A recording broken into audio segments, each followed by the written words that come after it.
Donc, soyez les bienvenus pour ce petit live. J'attends que les gens se connaissent juste encore un peu.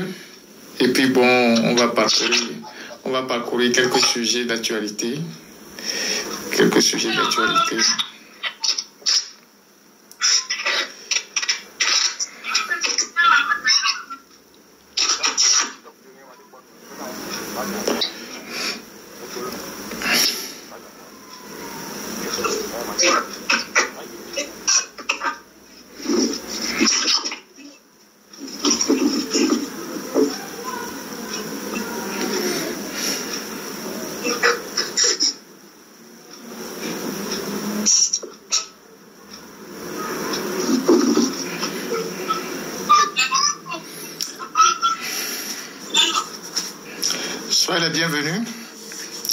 Soyez les bienvenus à ce live qui sera rapide. Ouais, on me dit de demander aux gens de tapoter. Moi, je ne sais pas comment ça se passe dans ces histoires. Donc, tapoter le live, comme ça se dit souvent. Tapoter le live. Et puis, ben voilà.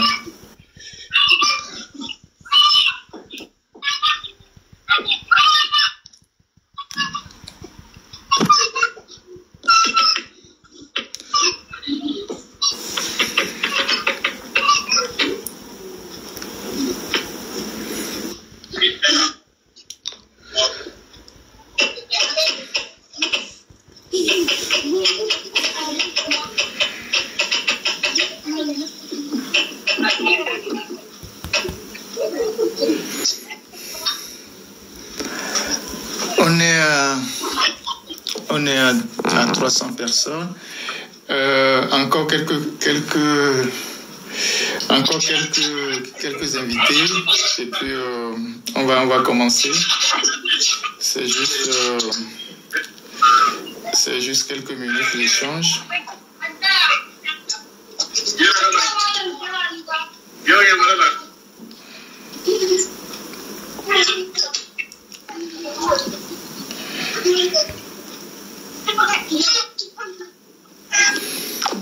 Donc, c'est pour quelques minutes d'échange entre nous pour ce premier live que je fais sur TikTok. C'est ma première fois de faire un live sur TikTok et je pense que... Un instant.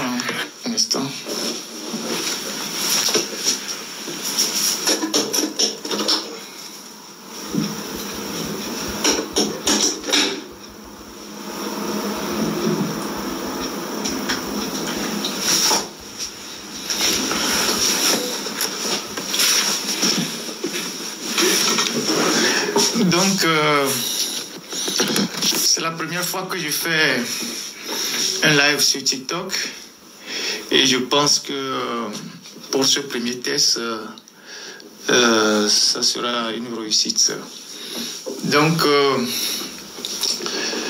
c'est un plaisir de vous retrouver au dernier jour de ce mois de juillet, qui est un mois spécial pour nous tous. Et à partir de demain, ce sera le mois d'août. Comme on le dit, je ne sais pas si en portugais ou en espagnol, je pense bien que c'est le second, primero de agosto.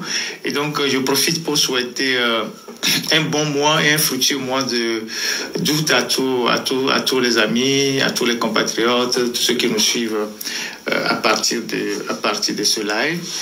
Et je voudrais rapidement partager quelques préoccupations avec vous.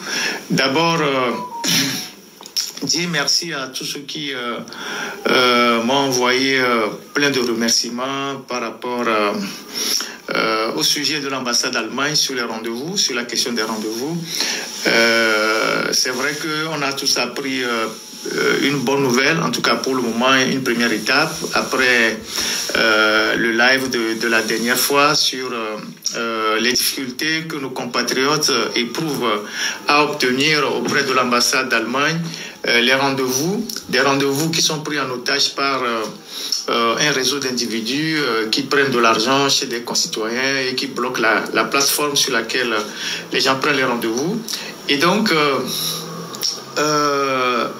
l'ambassade d'Allemagne a écouté nos préoccupations et a essayé de remettre une nouvelle procédure pour prendre les rendez-vous et donc alléger la plateforme et permettre à tous les compatriotes qui veulent aller en Allemagne pour diverses raisons, certains pour le contrat de travail, d'autres pour rejoindre leur famille, d'autres pour le volontariat, de pouvoir prendre des rendez-vous sur le site du consulat. Et donc, c'est une très bonne nouvelle, même si ce n'est pas encore tout ce que nous souhaitons. C'est une très bonne nouvelle pour tous ceux qui... J'ai des gens qui m'ont envoyé des petites captures d'écran, qui sont allés déjà prendre leur rendez-vous, parce qu'il y avait certains qui avaient des rendez-vous en attente. Et donc, des gens m'ont dit, Ferdinand, merci, on est allé prendre des rendez-vous, c'est déjà confirmé. Et je pense que ce n'est que par là, ce n'est que par ces actions qu'on sera amené à faire bouger les lignes. Vous savez que dans notre pays, les gens ont tellement les oreilles bouchées que quand vous ne parlez pas, ils ne comprennent pas ce qui vous arrive. Mais c'est aussi une leçon pour nos dirigeants, que c'est comme ça que des dirigeants qui sont à l'écoute de leur peuple réagissent. Nous avons interpellé l'ambassade d'Allemagne, en tout cas le consulat de l'ambassade d'Allemagne, et dans les jours qui suivent, ils ont réagi. Ils ont essayé de corriger les erreurs. Et ce qui est intéressant dans ce qu'ils ont dit, c'est que à la fin de leur communiqué, ils ont dit qu'ils invitent tous ceux qui veulent prendre des rendez-vous à ne passer par aucun intermédiaire, c'est-à-dire les réseaux qui ont pris en otage les rendez-vous et qui demandent régulièrement de l'argent aux concitoyens. Donc c'est une très bonne chose que déjà cette nouvelle façon de faire mettre de côté tous ces réseaux qui ont pris en otage la plateforme de rendez-vous au niveau de l'ambassade d'Allemagne. Et donc, c'est une bonne nouvelle pour tous ceux qui étaient en attente d'aller prendre leur rendez-vous. Et moi, je n'ai qu'à féliciter l'ambassade d'Allemagne pour leur réaction assez prompte et positive qui permettra à nos concitoyens, à nos compatriotes de pouvoir prendre ce rendez-vous sans trop de soucis. Donc, c'est ce que nous voulons pour notre pays, c'est ce que nous voulons pour nos populations. C'est des choses simples comme ça qui réjouissent les gens. Vous ne pouvez pas imaginer le nombre de personnes qui étaient en attente de prendre leur rendez-vous à l'ambassade d'Allemagne et certains qui ont raté des contrats, d'autres qui n'ont pas pu voyager, d'autres qui ont eu des problèmes, d'autres qui devaient aller pour les études, d'autres qui devaient aller pour diverses raisons qui n'ont pas pu partir. Désormais, la plateforme est là et vous allez vous inscrire et puis bon, voilà. Vous avez vos rendez-vous et puis vous pouvez attendre juste voir si après l'entretien si on vous donne le visa ou pas. Alors il y a des gens qui m'ont dit, il y a des gens qui m'ont interpellé pour me dire que ils rencontrent les mêmes difficultés du côté de l'ambassade des États-Unis. Je n'ai pas encore les éléments factuels, je n'ai pas encore véritablement les éléments factuels parce que généralement, pour l'ambassade des États-Unis, je sais que là aussi on va sur un site, ça dépend du type de visa que tu veux, tu télécharges, tu remplis, tu télécharges la fiche. Le formulaire du type de visa que tu veux, tu le remplis et puis après on t'appelle pour apporter ton passeport. Je ne sais pas s'il y a aussi des difficultés là-bas. C'était un système qui était assez fluide à l'époque quand prendre le visa pour aller aux États-Unis, que ce soit là où je suis aujourd'hui ou au pays, c'est quand même un système assez fluide.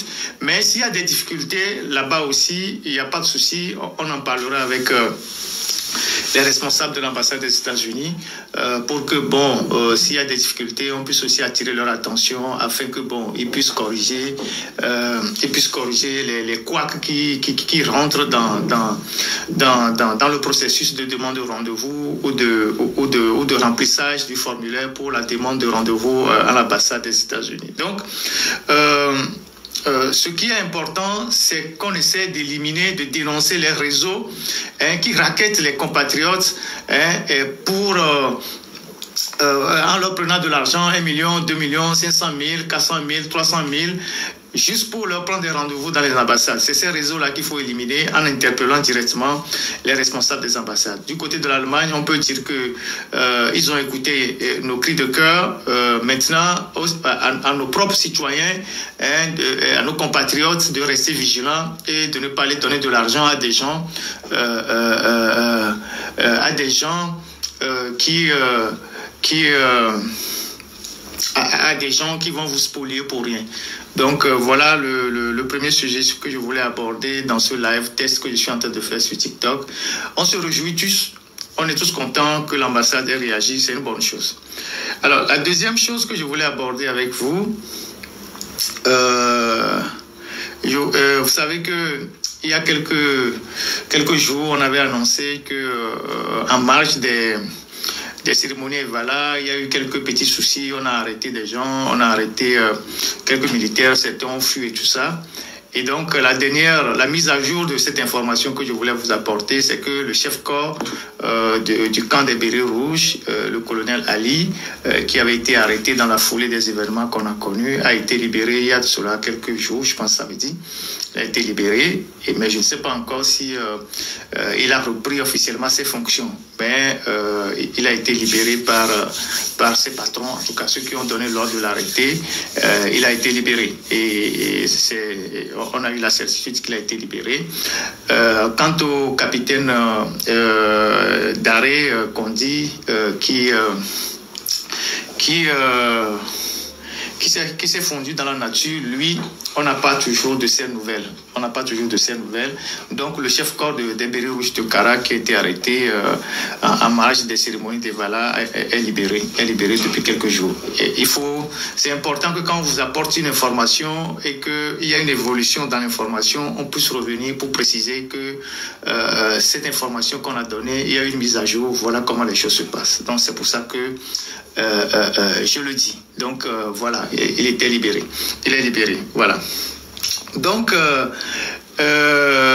parallèlement à ça, nous avons passé un article il y a 2 jours sur notre site internet pour parler un peu des militaires qui sont tombés au champ d'honneur à Pepakandi là-bas dans le Pendjal depuis lundi. Je crois bien ou mardi, les corps ont été remis aux parents qui sont en train de les inhumer. Si ce n'est déjà fait, des détachements se sont déplacés pour remettre les corps à chaque famille. Et ce qui est un peu malheureux dans tout ça, c'est que ces militaires que nous-mêmes nous appelons des vaillants militaires, des gens qui sont morts sur le champ d'honneur, n'ont pas été honorés à la hauteur de leur sacrifice qu'ils ont fait pour la nation.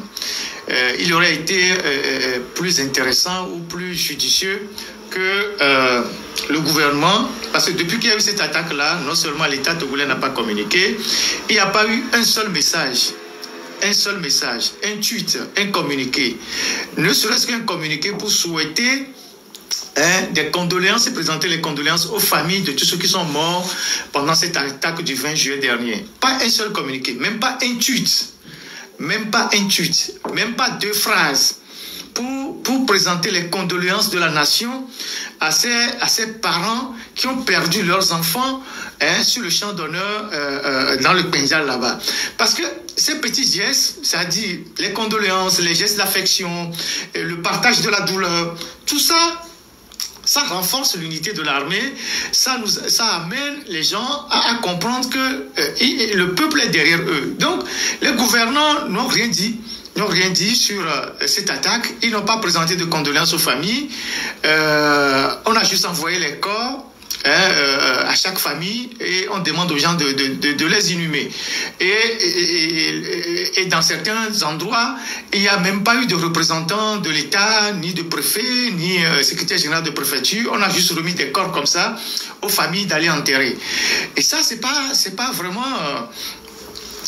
encourageant pour nos forces de défense qui se battent sur le théâtre des opérations et qui font face à ces djihadistes-là. On voit bien, par exemple, au Bénin, que quand il y a ce genre d'événements, on fait une cérémonie officielle hein, on fait une cérémonie officielle, on décore même on fait même des distinctions à titre posthume même pour les soldats avant de les inhumer.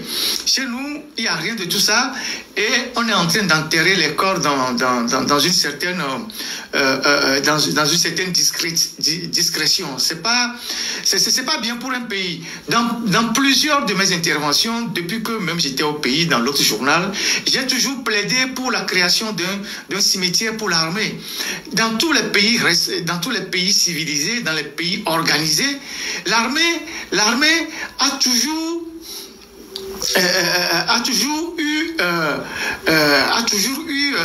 son carré pour enterrer des gens qui sont morts sur le champ d'honneur. Voilà, mais chez nous, il n'y a pas ça. Il n'y a pas ce genre de choses. Et les gens meurent sur le champ de bataille, on les enterre comme des inconnus, et puis basta, la vie continue. Peut-être après, on donne quelques dédommagements aux familles, et 2 ans, 3 ans après, on ne sait pas ce que deviennent les enfants, les veuves et tout ça, les orphelins. C'est pas une bonne chose. C'est pas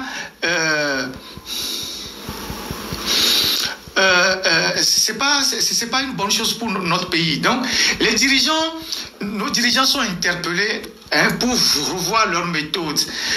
Quand on le dit, c'est pas forcément parce qu'on est contre eux. On le dit parce que on veut aussi qu'ils s'améliorent.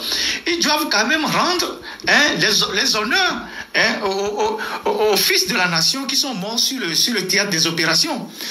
Et puis tous ceux qui sont morts, c'est beaucoup de jeunes, 21 ans, 22 ans, 23 ans. C'est pas normal qu'on laisse comme ça les corps à la disposition des familles, qu'on leur demande d'aller enterrer sans une cérémonie officielle. J'ai vu circuler sur les réseaux sociaux une vidéo qu'on présente comme une vidéo qu'on présente comme le chef de l'État qui a rendu hommage à ces militaires. C'est faux. C'est une ancienne vidéo.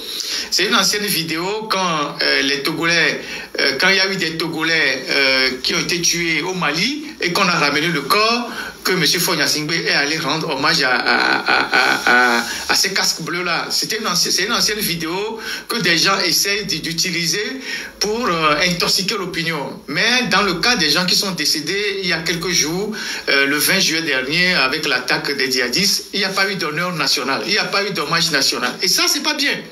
C'est pas bien pour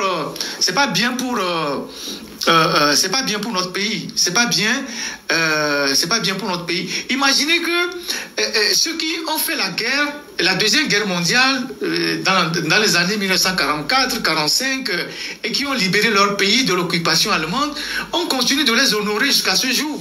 Que ce soit en France, que ce soit aux États-Unis, ceux qui ont débarqué en Normandie, même que ce soit au Japon, un peu partout, les gens continuent d'honorer ceux qui sont encore vivants. Même et quand ils meurent, on leur rend tous les honneurs possibles. Donc, c'est pas bien que dans notre pays, c'est pas vraiment bien que quand on perd des compatriotes sur le champ de bataille, on les enterre dans l'anonymat et qu'il n'y ait pas de communiqué officiel, qu'il n'y ait pas de réaction officielle pour saluer leur mémoire, pour réconforter les familles, pour saluer les parents. Non, c'est pas bien. Parce que quand c'est comme ça, les gens ont l'impression qu'on les envoie à l'abattoir et puis après, quand ils meurent, on les enterre comme des chiens. Donc, moi, je pense que nous allons porter en prière tous ces compatriotes qui sont décédés pour avoir défendu la nation et continuer par encourager leurs parents, saluer leurs parents et voilà, et avoir une pensée pour tous ces jeunes, parce que c'est des jeunes, moi j'ai vu les photos, les âges, c'est des jeunes qui ont perdu la vie. Je pense qu'on a besoin de leur rendre honneur et c'est les dirigeants qui doivent le faire. On ne sait même plus au Togo s'il y a un ministère de la Défense ou pas, on ne sait même plus s'il y a un ministère de la Défense ou pas, on sait que ça existe, mais on ne sait pas. Le ministre de la Défense, c'est en même temps le président de la République, donc tout est confondu, on ne sait pas qui fait quoi. On ne sait pas qui fait quoi. Et c'est vraiment déplorable que notre pays soit livré comme ça, comme si on était dans une épicerie de quartier où chacun fait ce qu'il veut et il n'y a vraiment pas une directive assez claire et des réactions assez claires. Donc, je voulais aussi aborder ce sujet-là pour dans ce direct. Et je le rappelle pour ceux qui viennent de nous rejoindre que c'est ma première fois de venir sur TikTok, mais c'est un direct test. J'ai juste voulu faire un direct de 15 minutes pour aborder quelques sujets avant de faire la synchronisation dimanche, parce que ce direct était un préalable pour pouvoir joindre les deux réseaux dimanche prochain. C'est pour ça que je passe en vrac sur quelques sujets que vous avez. Alors, il y a un compatriote qui m'a aussi interpellé. C'est un compatriote, un de nos compatriotes togolais qui m'a dit écoute Ferdinand, on a un problème dans la ville de Kara. Et c'est quoi le problème? Il me dit depuis 2019, il n'y a plus de conservateurs fonciers à Kara. Les fonctionnaires de l'OTR qui étaient affectés à Kara et qui avaient la mission de signer des titres fonciers ne sont plus là. Ils ont été affectés à Dapaon depuis 4 ans et depuis, les dossiers se sont empilés à Kara et on ne signe plus de titres fonciers à Kara depuis 4 ans. Et j'ai dit, mais c'est pas possible. Est-ce que les gens ont interpellé les autorités par rapport à ce dysfonctionnement administratif? Ils ont dit oui, que des gens ont fait des interpellations. Et depuis, on n'a fait plus une équipe à Kara. Et depuis, le cadastre à Kara ne signe plus de titres fonciers. Depuis qu'on a affecté le conservateur à Dapaon, il n'y a plus une équipe à Kara qui signe les titres fonciers. Donc, je voudrais faire écho de cette préoccupation de nos concitoyens qui m'ont interpellé, qui m'ont dit il faut en parler pour nous dans tel live, que depuis 4 ans, on ne signe plus de titres fonciers à Kara, il n'y a pas le personnel, le conservateur a été affecté, il n'y a plus personne pour signer les titres fonciers à Kara pendant que les dossiers s'empilent. Il faudrait qu'on leur affecte quelqu'un à qui on donne la mission de conservateur pour signer les titres fonciers. Donc, bon, moi, volontiers, comme c'est une question d'intérêt national, je fais écho à cette préoccupation de nos compatriotes qui m'ont écrit en disant il faut quand même interpeller les autorités sur ce dysfonctionnement administratif qui pénalise les habitants, ceux qui ont acheté des terrains dans cette ville à Kara et qui sont en train d'immatriculer leurs terrains et qui sont bloqués parce que depuis, il n'y a pas de signal. Les gens qui doivent signer les titres fonciers ne sont pas là. Alors, à quand le gouvernement prochain? Moi, je ne sais pas. Cette question, il faudra l'adresser à Fogna Singbe, à Trimois et peut-être accessoirement à Gilbert Bawara. C'est Trimois qui a sorti une circulaire, comme j'ai eu à le rappeler la dernière fois, qui rappelle aux ministres les limites de leurs compétences pendant la gestion des affaires courantes. Et en même temps, on se pose la question de savoir pourquoi les ministres seraient vraiment limités dans leurs compétences parce qu'ils gèrent les affaires courantes et que les députés, eux, n'avaient pas été limités dans leurs compétences alors qu'ils étaient en fin de mandat. On leur a permis de modifier la Constitution qui engage la vie de toute une nation. Donc, moi, je ne sais pas quand est-ce qu'il y aura le nouveau gouvernement. Effectivement, on est presque 3 mois sans gouvernement. Pour un pays comme le nôtre, qui est dans une situation assez difficile, vous constaterez que même sur le plan des moyens, chaque semaine, on va sur le marché régional pour lever 32 milliards, 33 milliards, 34 milliards pour payer les charges de l'administration. On ne sait pas où passent les recettes des impôts, les recettes du port, les recettes des sociétés d'État. Personne ne sait où ça passe. Et chaque fois, on est obligé d'aller sur le marché régional, endetter le pays, prendre de l'argent pour pouvoir payer les fonctionnaires et assurer les charges de fonctionnement de l'État. C'est quand même incroyable. Et quand on est dans ça, on ne peut pas être dans cette situation et dire qu'il n'y a pas de gouvernement. Aujourd'hui, la seule activité des ministres aujourd'hui, c'est qu'ils se promènent dans les quartiers et dans les villages pour expliquer la nouvelle constitution aux citoyens. Et ça aussi, un instant s'il vous plaît. Et ça aussi, c'est... Et ça aussi, la seule activité dans la gestion des affaires courantes qu'on entend, c'est que les ministres, ils vont dans les villages pour expliquer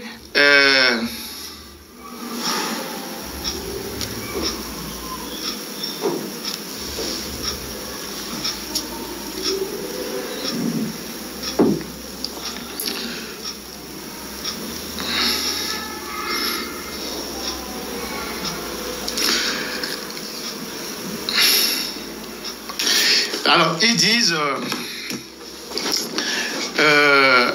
qu'ils gèrent les affaires courantes, mais la seule affaire courante qu'on les voit gérer, c'est qu'ils sont sur le terrain pour expliquer la nouvelle constitution aux Togolais. Comme si on n'avait pas suffisamment expliqué la constitution avant de la voter, ou le régime parlementaire avant de l'adopter. Et c'est maintenant qu'on a voté le régime parlementaire que les ministres s'époumonent sur le terrain pour soi-disant expliquer aux différentes couches de la société ce que c'est que le régime parlementaire. Je vous avais dit dans le live de dimanche sur Facebook, il y a une équipe qui doit partir en Inde. Et je pense que l'équipe est partie. Je pense que ça doit être un peu le gouvernement, l'Assemblée nationale. Il y a une équipe qui est partie. Voilà comment on gaspille de l'argent dans le pays pour des inutilités. Donc, je ne saurais vous répondre exactement sur la date de la formation du gouvernement. C'est à la discrétion et au bon vouloir de M. Faure Gnassingbé. S'il va faire 2 mois, 3 mois, 4 mois, 5 mois pour former son gouvernement, on verra. Donc, voilà. Oui, je reviendrai sur le dossier de la SNPT, ne vous en faites pas. Maintenant qu'on est sur TikTok, je vais aborder les chapitres, je vais aborder les sujets chapitre par chapitre. J'ai un très grand dossier sur la SNPT, on en parlera, on parlera de Wassem, on parlera de l'exploitation du ciment, des phosphates, du manganèse, on parlera d'un peu de tout, on parlera un peu de tout, on va ramasser tous les sujets et ça va être assez intéressant. Je reviendrai aussi sur ce qui se passe à la DST, au district autonome du Grand Lomé. Vous savez que j'avais sorti un dossier sur la DST et depuis, il semble que ça bouge sur toutes les lignes là-bas. Je vous avais parlé de ce colonel à la bas et de ses collaborateurs qui ont fait disparaître beaucoup d'engins ou qui se sont appropriés certains matériels de l'État qui louent à des particuliers, parfois à plus de 350-400 000 francs par jour. Et quand ce matériel tombe en panne, ils reviennent le réparer avec l'argent de l'État. Et donc, c'est quand même des choses inimaginables qui se passent dans notre pays. J'ai appris depuis un certain temps que les lignes bougent. Oui, mon frère, pour l'ambassade d'Allemagne, d'accord. Pour l'ambassade des États-Unis, je vais les interpeller directement. Il n'y a pas de souci. Je vais adresser un courrier à l'ambassade des États-Unis directement. Je vais leur envoyer un courrier directement pour leur faire part des préoccupations des Togolais sur les difficultés pour avoir les visas et pour avoir les rendez-vous. Je vais les interpeller directement. Et on a quelques amis là-bas et bon voilà. Et donc voilà. Donc à la DST là-bas, il semble que les lignes sont en train de bouger. On demande des comptes maintenant aux gens. Et c'est pour ça que je vous dis, il faut que nous essayions de demander des comptes aux dirigeants. Il faut qu'on crie dans leurs oreilles. C'est vrai qu'en le faisant, on se met en danger. Moi, je sais qu'aujourd'hui, je suis devenu un ennemi d'État. Si on me trouve quelque part, on va me liquider. Mais ça, c'est pas un souci. Quand des gens vous ont mis dehors, les gens vous ont mis en prison une première fois, ils ont voulu vous arrêter une deuxième fois, alors que vous n'êtes pas un sujet dangereux, vous ne faisiez que votre travail, et qui vous ont contraint à l'exil. À un moment donné, la seule arme que vous avez, c'est de leur répondre et de les combattre. Donc, on est sur ce terrain aujourd'hui et on va le faire, je pense, avec des armes que nous avons. Donc, si on était... je disais à un ami que bon, on faisait notre travail tranquillement au Togo. On était une menace pour personne. On faisait du journalisme, on informait les Togolais, on faisait des débats. Et des gens qui voulaient nous étouffer sont venus nous arrêter, nous envoyer en prison. Et dans cette histoire de prison, on en est sorti avec un confrère qui est décédé. Je ne veux pas rappeler les tristes souvenirs. On a été mis dans des conditions assez difficiles en prison. Et malgré qu'il y a eu un décès parmi nous, ils ont voulu nous arrêter une deuxième fois pour nous envoyer encore dans une prison. Aujourd'hui, nous on est dehors, on les a échappés, mais on ne peut plus rentrer chez nos pays, on est sous mandat d'arrêt international. Qu'est-ce que vous voulez qu'on fasse? On va les combattre.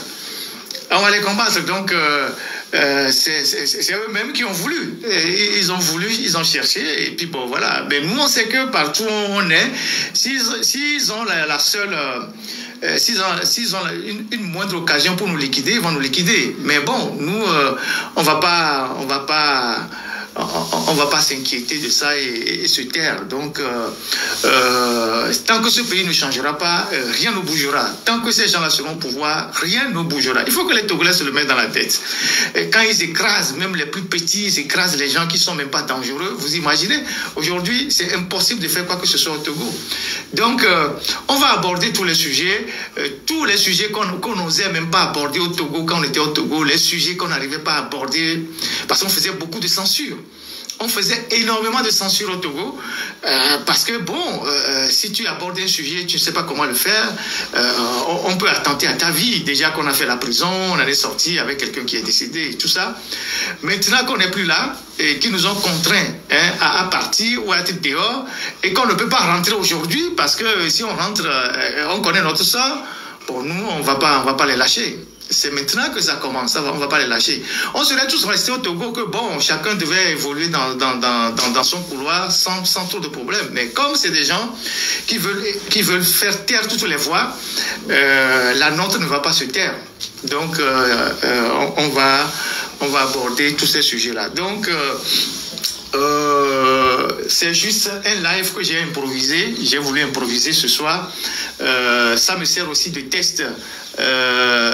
Ça me sert aussi de test sur TikTok, de telle manière que la prochaine fois, on va combiner à la fois TikTok et Facebook. Effectivement, il y a certaines questions que je ne maîtrise pas trop. AMU, il y en a déjà parlé. J'ai voulu que des syndicalistes viennent pour qu'on parle de la question de l'AMU. Les gens ne sont pas disponibles, les gens ont peur. Le journaliste, c'est pas quelqu'un qui a la science infuse. Moi, je n'ai pas la science infuse pour maîtriser tous les sujets. Je peux avoir des connaissances élémentaires sur certains sujets. Je peux avoir des connaissances approfondies sur d'autres sujets. Mais la question de la MU, je ne la maîtrise pas totalement. Je peux avoir quelques bribes d'informations, un peu de connaissances. Mais tant que les syndicalistes,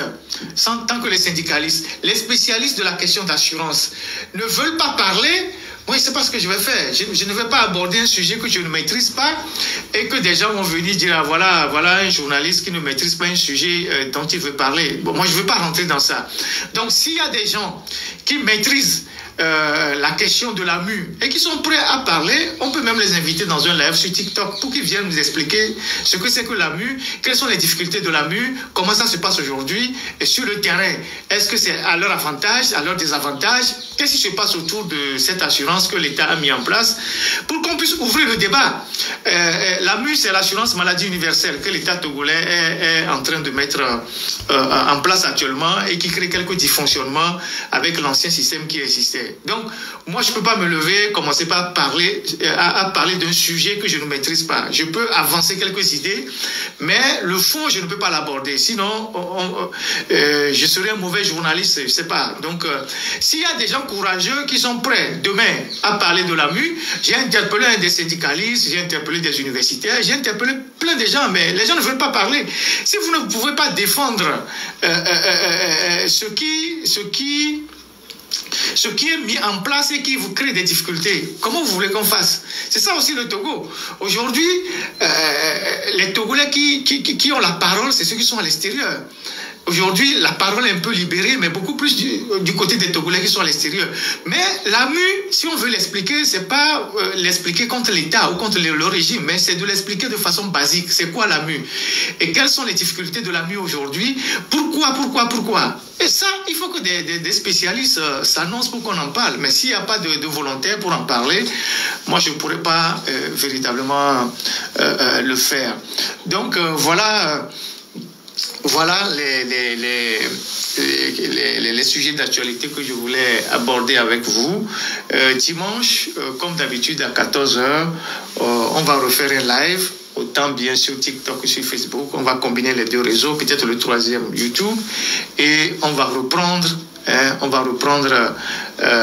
les questions petit à petit. On va reprendre les domaines, secteur par secteur, afin de sensibiliser les citoyens, afin de réveiller les gens, afin d'amener les Togolais à comprendre comment le pays est géré. On parlera de tout, de la gestion du port, de la gestion des mines au Togo, les routes qui n'existent pas, les difficultés, le chômage, les écoles, le manque d'établissements scolaires. On va aborder toutes les questions et on verra ce que ça va donner. Donc voilà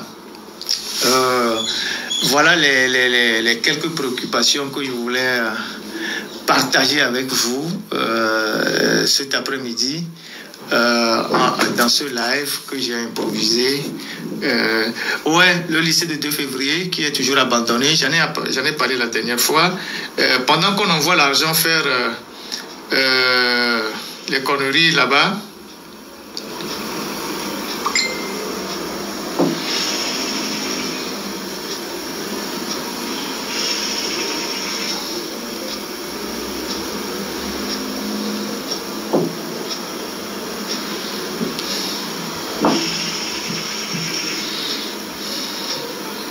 donc, voilà ce que je voulais partager avec vous. C'est ma première fois d'être sur TikTok de façon formelle.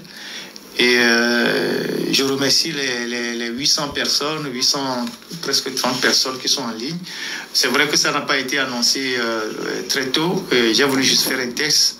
Et la prochaine fois, on parlera de beaucoup de choses. Ouais, je parlerai de la CNPT, ne vous inquiétez pas. Je parlerai un peu de tout. Et je pense que... Non, je n'ai pas de dossier sur la l'UNESCO. Si vous en avez, vous pouvez me donner. Si vous en avez, vous pouvez me donner. Tout ce qui... Madame Tchegan, elle doit être dans son logement de fonction. Il faut aller à la cité, je pense, à la caisse ou à la cité où vous allez la trouver là-bas.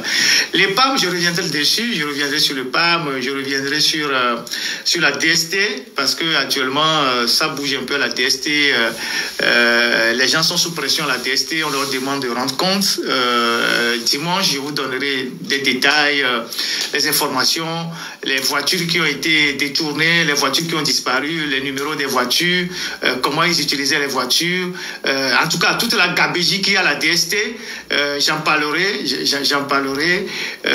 voilà, je parlerai de ça, et puis on va ouvrir les gros chapitres qui nous attendaient depuis. Il y a énormément de gros chapitres. Je vous ai parlé, je parlerai aussi de Jean-Paul Omolou, ne vous inquiétez pas, je parlerai de ça. On avait les 20 forts à décortiquer, les 20 plus de forts à décortiquer, on en parlera aussi. Et voilà. Donc, le barrage de Nangbeto, il y a quoi là-bas? Les gens qui ont été expropriés? Les gens qui ont été expropriés à Nangbeto, c'est ça?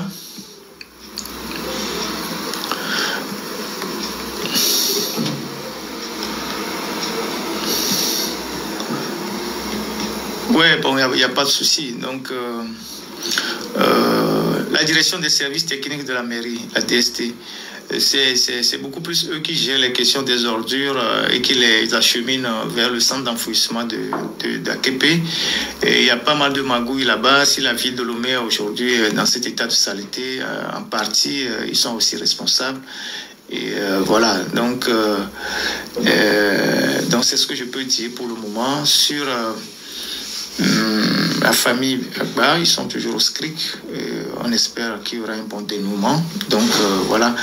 Et voilà tout ce que je peux vous dire pour le moment. Et merci à tous ceux qui étaient en ligne là pour partager ces moments avec moi. Et voilà. Si vous avez des préoccupations, vous pouvez me les laisser. Il n'y a pas de souci. On en parlera. Tout ce qui peut permettre d'améliorer le quotidien de notre pays, d'interpeller les dirigeants, d'améliorer la vie des Togolais, de dénoncer la corruption, de dénoncer tout ce qui se passe de travers dans notre pays. On va le faire. On va le faire. J'ai eu de très bons retours, comme du côté de l'ambassade d'Allemagne. J'ai eu un très bon retour sur la question des notaires, des avocats qui exploitent leurs clients ou qui magouillent leurs clients. Donc, tout ça, c'est des choses qui intéressent directement les Togolais parce que tout le monde en est victime. C'est des questions qui touchent directement les Togolais. Et donc, j'aborderai ces sujets-là. Et la première fois que j'en ai parlé, la dernière fois, j'ai eu de très bons retours. Des gens m'ont appelé, des gens m'ont envoyé des dossiers, les gens ont dit voilà, il y a ci, il y a ça. Le principe est simple. Moi, je suis un journaliste, je ne suis pas un influenceur, donc je ne me mettrai jamais à citer des noms des gens ou à mettre des gens, à accuser des gens tant que je n'ai pas une preuve formelle. Donc, je peux parler en général, mais si je dis quelque chose de particulier, si je touche quelqu'un, c'est parce que j'ai la preuve matérielle que telle personne a fait des magouilles dans tel dossier, ici.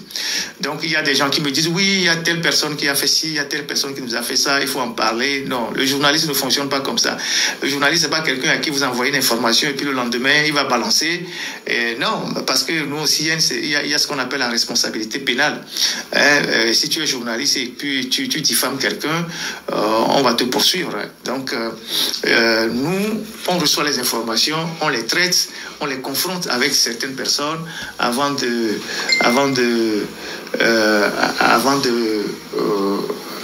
les diffuser. Donc, on n'est pas des influenceurs, on n'est pas des TikTokers, on est des journalistes. Et le travail, la manière du journaliste de traiter l'information est différente de la manière dont un influenceur ou un activiste traite l'information. C'est pas la même chose. C'est pas la même chose. C'est pour ça que, généralement, je ne rentre pas dans le jeu des influenceurs ou des activistes, parce que c'est pas la même chose. Et nous, notre profession est régie par des lois, des règles, et il faut s'en tenir à ça. Si demain tu as un souci, on sait que tu es journaliste et on sait comment on te défend. Donc voilà ce que je voulais dire. Et une fois encore, je remercie tous ceux qui ont pris le temps pour suivre ce live de quelques minutes que j'ai voulu faire. Et je pense qu'on va se séparer. On va se séparer avec l'espoir de reprendre les choses. De reprendre les choses la semaine prochaine, le dimanche. Donc voilà ce que je voulais.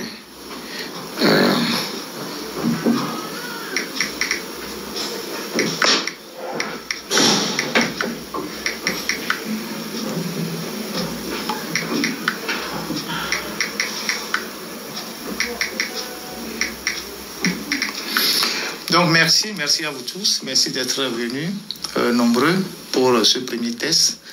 Et je pense que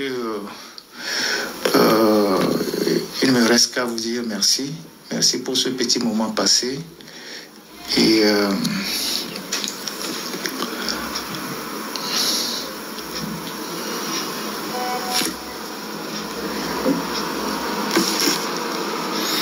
s'il vous plaît, je vais faire une capture d'écran pour envoyer quelqu'un qui me suit pour m'indiquer un certain nombre de choses. Voilà. Donc, merci à vous. Et